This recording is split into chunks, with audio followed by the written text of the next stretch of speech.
everybody? Got a special free agency episode for you guys today. Too much shit was happening today. We had to get on the Zoom, do the podcast. Too much shit. I mean, I checked my phone and then I seen Kevin Durant requested a trade. Like, what the fuck? I was at work too. I'm like, he told you. Pushing you both. I had to. I had to stop what I was doing. Guest was looking at me like, hey, shouldn't you be putting those boxes on the floor? Nah. KD just requested a trade. They didn't know the significance, but trust me, we do, and we're going to talk about it. So what were your thoughts about KD requesting this trade?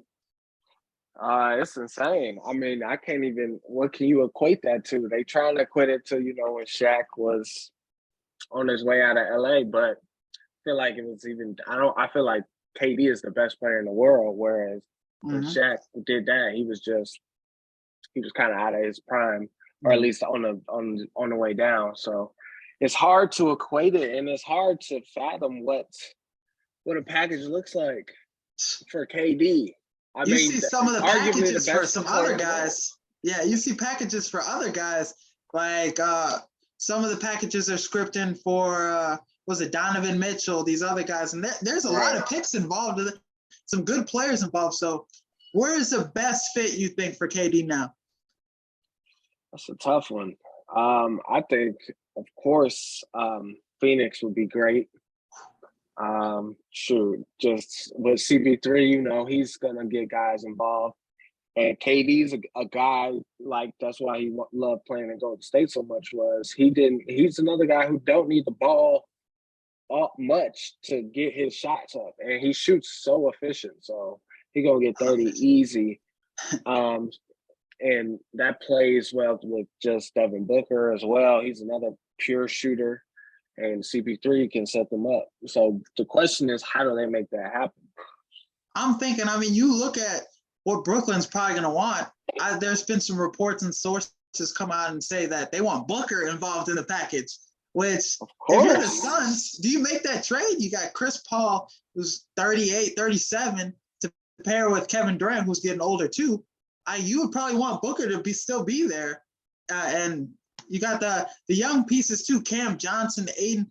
I think if I'm Phoenix, you got to put two of the three. You got to put Johnson, Bridges, and Aiden. Two of those three into this package with some first picks, with a hella picks. And they're a team that can actually do that, surprisingly. So there's a lot of teams that can't. So it'll be interesting to see what happens. I think Miami, I don't think they have enough pieces to make that happen without giving up Adebayo. So it's going to be interesting to see. I think there's some dark horses out there, too. Let's hear some dark horses. Are we thinking about Chicago, too, possibly? You've been seeing them in the 7 Bulls jersey. No, KD ain't coming to Chicago. I give up Levine. I give up Levine for KD. I'm giving up anybody. Everybody but DeMar. Everybody but DeMar. He can go too. For KD, are you insane? But at that point, like, I'm thinking, I give up probably Levine. I won't give up Pat Will though. I think he's got a lot of potential. We haven't seen him to the full 82 game potential yet. It could be like a Kawhi down the road. Who knows? But I'm not giving up P. Will. Kobe White, I'd give him for a bag of peanuts already. I'll give him for nothing. Nothing in return. I don't think KD don't want to come here. What would be the incentive for him to make that decision? Chicago's a big market, though. What does that mean? He's trying to get to the promised land as easy as possible. So he gonna all right, who was the top seeds this year in the East and the West? Those are my two top choices. I either want to go to Miami or Phoenix. Now Miami though is interesting. They're gonna want to hold on to Bam, but if you bring KD into that culture though, that's one of the things he's all about. A good culture, and I think the Heat have that. You got Jimmy. Selfless too. They're Jimmy don't care.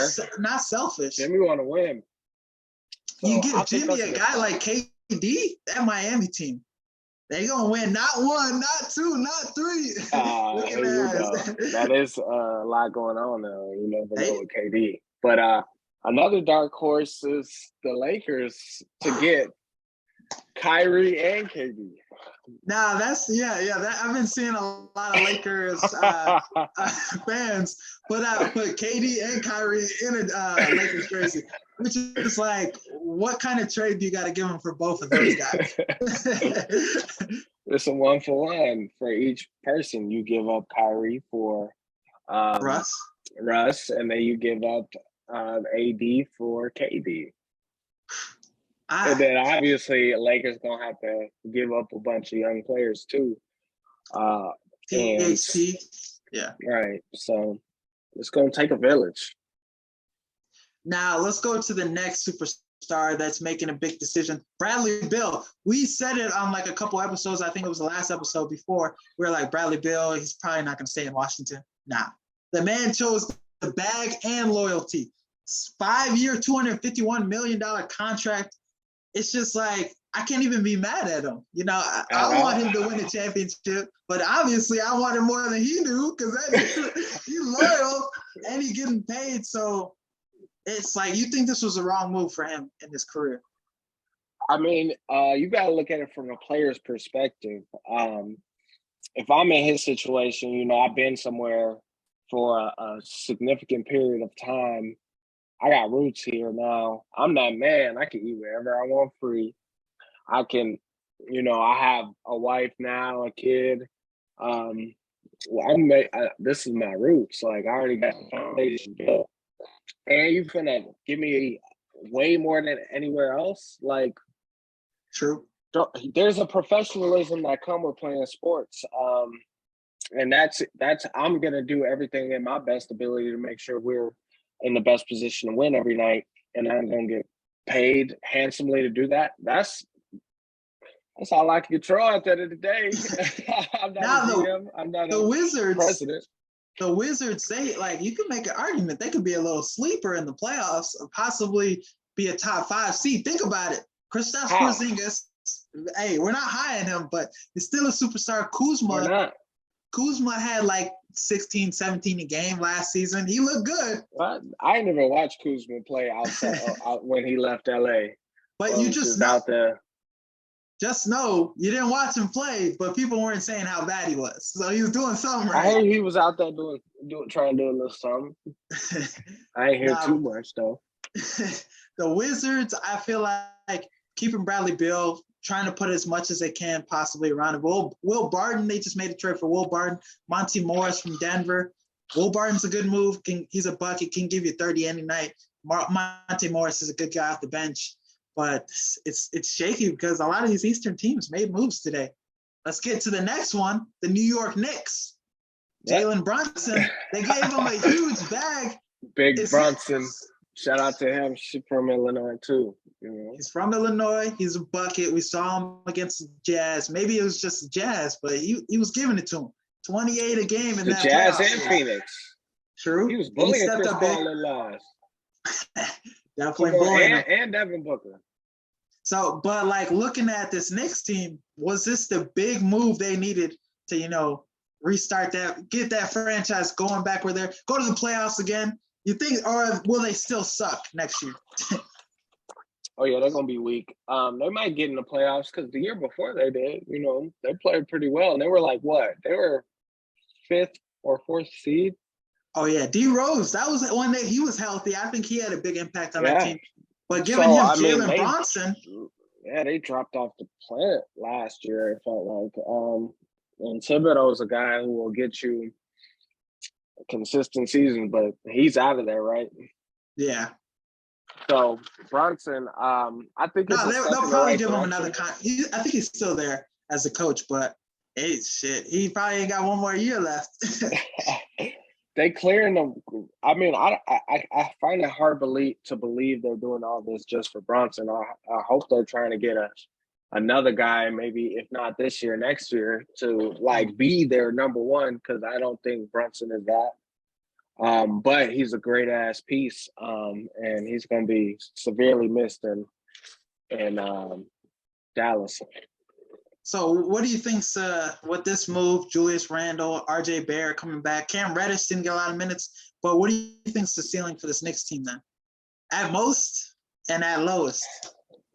At most, they're a 6 seed. At the lowest, they ass out the playoffs, and it was and Brunson ain't as good as we thought. Shit. I would do anything for the Knicks. Talk Pause about on getting that. hot at the right time. I mean, good God. That's all that matters. You can That's all it average takes. 16 the whole year. You think if they didn't make the playoffs, would he be getting this type of attention No, he and wouldn't this get type that of bad. bag? No. But he balled out and now top team in the most important part in the playoffs. And he definitely gave the Mavericks that guy because, you know, when you just have Luke out there with a bunch of shooters, that's going – you're going to have a high success rate. But the nights they're not hitting shots and they're just doubling Luka, We them the saw nights they you're going to struggled. lose. So you need a number two that can get his own shot. And he was that for him, especially against Phoenix, making Devin Booker and Chris Paul both guard on the perimeter. That was just lethal, and it got them over the hump the last couple of years. So he was big too for them, like having Tim Hardaway out for the season, and I think he was stepped up as a number two guy better than Tim Hardaway was doing originally. Absolutely, and he's a bigger point guard. And he's smart. He plays championship basketball, and we'll see how that translates. He's a good guy, so I think he's going to put the work in and make it happen. Okay. Now, we talked about the Knicks, and a playoff matchup that I love seeing was the Knicks versus the Hawks. We could possibly see it next year with the Hawks. Yeah, with the Hawks getting DeJounte Murray. That is a huge move. Two guards. Trae Young can't really play defense that well, but Murray from the Spurs, he can lock up. Two all-stars. Absolutely. So what do you think about this trade that the Hawks got back? Yeah, I think that gets them back to where they were the year before last. I don't think they're a playing team no more. I think they. No, I'm saying when they beat they went to the Eastern Conference Finals, right? Yeah, that 1 year, yeah. That year, right. I'm saying they get to that type of, I think, a second round team, a hard out too, but that's pretty much it for the ceiling for them and where presently constructed. It's crazy though because with the Spurs trade, the Spurs really gave him away for nothing. A 25-year-old all-star. I know it makes you think like they've kind of. I mean, relationships with stars lately have not gone their way. I mean, outside of DeRozan, he said he loved his time there, but you know, shoot, Kawhi, and then now this is interesting to see what's going on over there. And nobody ever bats an eye on Pop. Like, hey, maybe it's time for him to ride off into the sunset. You know what I'm saying? He's a legend. That's why nobody will ever critique him, and he's one of the greatest people this game has ever had. But it might be that time to hang it up. His old ass about it. He getting up there, man. He pushing it.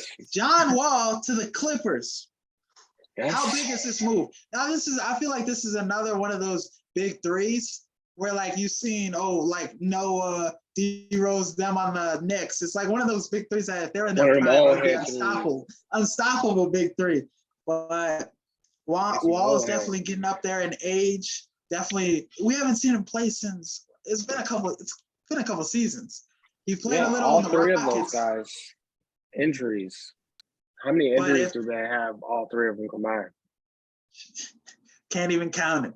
But what is the ceiling for this big three, if they're all healthy?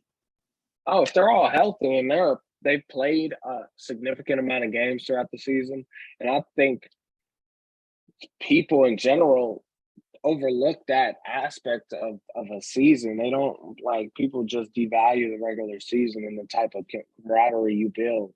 Look at Golden State over years of doing this. They weren't even the best team, in terms of athletes on the floor in the finals, and they were able to pull it off in 6 games. So that's super crucial. So I think if they can do that, play a majority of the games, all of them healthy, and then go into the postseason healthy. They're a championship team, no question. I think it's the Warriors and them in the Western Conference Finals. I think with John Wall, I like Clippers in that matchup. I do too. John Wall, people are forgetting best blocking point guard in his time. When he was playing healthy too, he was blocking shots. He is a facilitator too. A lot of these seasons, 29, 2010, he was averaging a double-digit assists at points. And I think putting him on this team, it makes things interesting because Ty Lue, one of the best coaches in the NBA, they just resigned Batum too, who's a really good 3-and-D defender. And Zubac.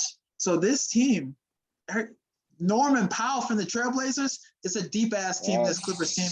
And Kawhi Leonard, we already know. We already seen the hot take of the week. We already know how I feel about the Clippers. So I think hot on that one. Well, I think going forward, this Clippers team, hopefully, knock on wood, this team stays healthy. Pray for the league then. Yeah, that's a big ass if though. That's the point we're leaving out, and that's the problem. Who knows? I wouldn't bet my money that they would stay healthy in that type of sustained period of time. So it's going to be hard. Long season. It's going to be too hard too. And Kawhi, he already got his schedule mapped out. The games he ain't playing. he already showed the staff like, look, that back to back, that ain't it. Nah, we're recording this and free agency is still going. Just got word. Andre Drummond is going to the Chicago Bulls. Big time center. What do you think about this move? What do you think about this move?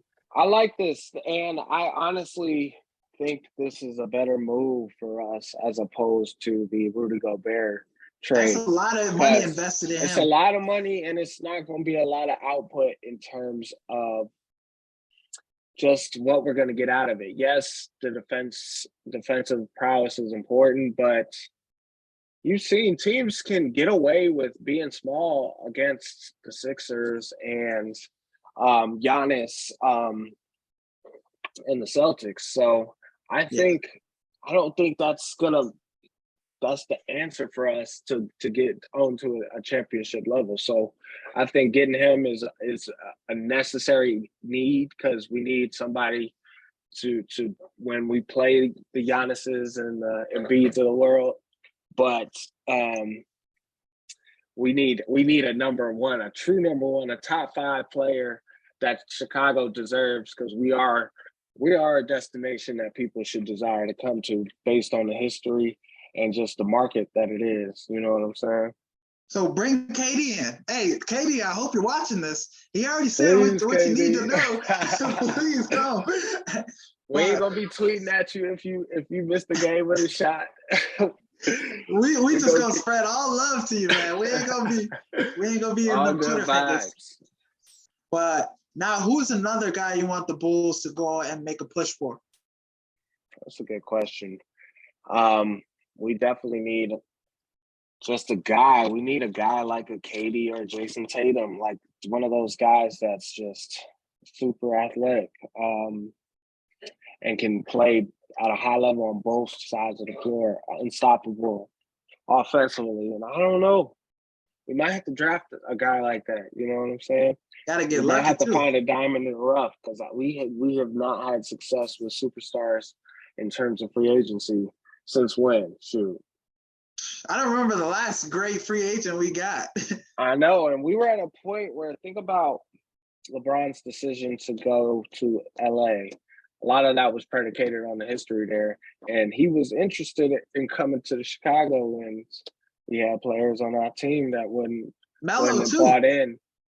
Right, wouldn't bought into that. So, but it's unfortunate. Now, so another free agent, Danilo Gallinari, a 3-point specialist, Atlanta. He had a lot of good seasons. A great bench player. He said, from sources, it's between the Bulls and the Celtics. So should we make a push for him? Because I'm thinking with the Bulls, we need a number one guy, but we also need a good bench. That's what was really fucking us. We got Caruso as our best bench player. Come on. We need a better bench. So I think getting a guy like him to pair with Drummond off the bench, that would be perfect. Yeah, I agree. And the more shooters, the merrier, especially off the bench. So anytime we get a shooter on a discount, that's the question though. How much do we have to fork up to give? We got It's the MLE exception thing, I think, which allows you to get somebody at 10 million, I think. So we got one of those. I'd give it to a guy like him or another shooter. I mean, but it's tough for the Bulls because they're in that no man's land of we're not tanking for the future and we're not good enough to win now. So definitely in that middle. So what are we doing? We're just crawling before we can walk. So when we're playing tough like Miami is without a superstar before Jimmy got there, and some of these teams like even Cleveland, like you become a desirable place to play if you're a superstar. Yeah, and hopefully we can land one if it's not one of these days. The draft. But now we didn't do a hot take of the week. We had to interview this week, so let's give me a hot take of the week, NBA edition. One of your hot takes you feel strong about. I think we're gonna see Philly make a huge move to really put them up there in the top 3 in terms of championship contenders. And I think the reason is, and shout out to James Harden, taking a team-friendly deal and also leaving the door open to not have that set in stone until they figure out who they can get. And that just goes to show, like in other sports, like Tom Brady has done in the past, where guys will take a team-friendly deal to get the players they need to win a championship, and it pays off. You see it over the course of history, regardless of what sport you're in. So I think I think they're going to make a little splash, whether it's a mid-level guy or even a superstar. You never know. They was in the running for Bradley Beal. They just picked up PJ Tucker earlier today. That's a big move.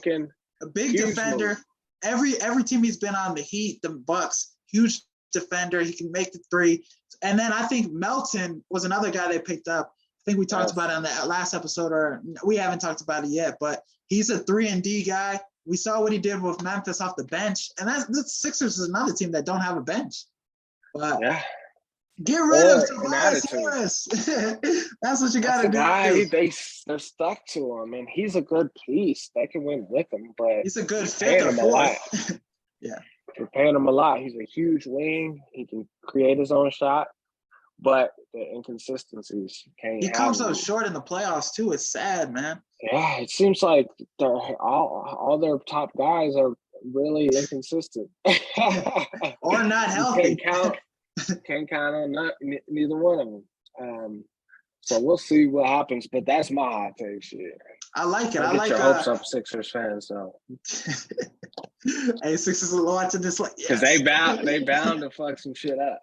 They are. Hey, Daryl Morey, he likes to make a lot of moves. So we saw him just get James Harden already the last season in the trade deadline. So known to make a lot of moves, but you heard it here first. Jay Huff has the Sixers becoming a contender, top 3 contender, making a splash. But that's all we got for the free agency edition special episode. If you're watching this and listening, thank you. Check out the Instagram, check out the Twitter. As always, give us a 5 stars on Apple Podcasts. Thank you again. As always, peace.